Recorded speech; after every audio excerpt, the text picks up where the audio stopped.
This is your Lead Left vodcast for the week of March 30th. I'm Randy Schwimmer. Welcome back.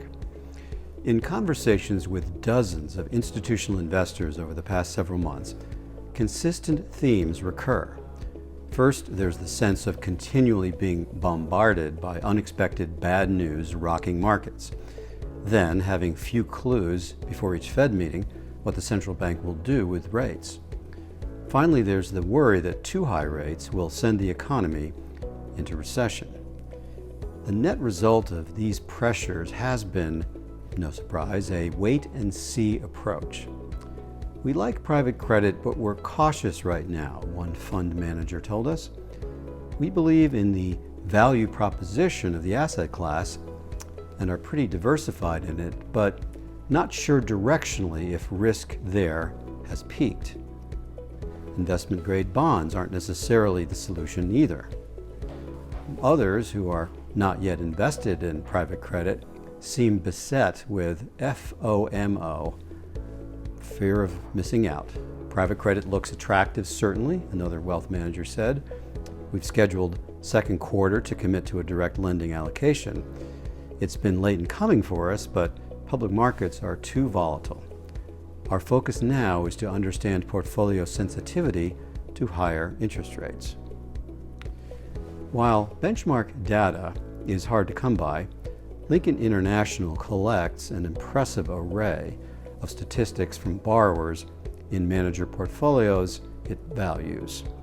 That should provide those with private credit interest plenty of ammunition to support their case.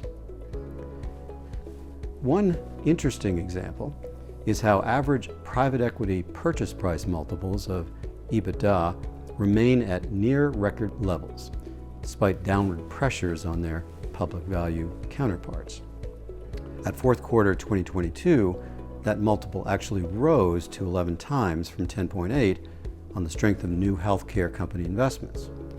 For 5 quarters, these multiples have hovered in about the same range. This is generally true for new vintage transactions, albeit based on slower volume. New deals displayed a 12.3 EBITDA multiple at year-end, down from a record high of 14.1 for the third quarter. But this was on sharply slower deal flow, cut from 91 to 23. Nevertheless, the cash equity cushion is a near record high of about 60%.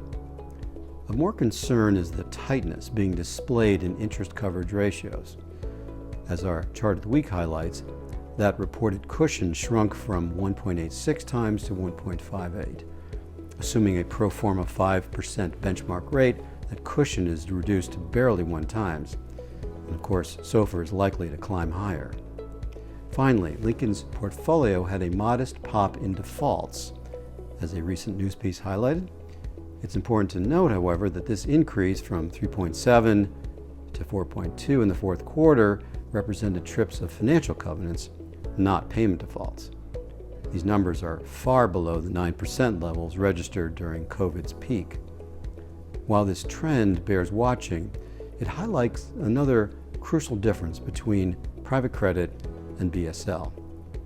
With the latter market being largely covenant-free, investors there would be helpless to do anything about deteriorating borrower performance until it's too late.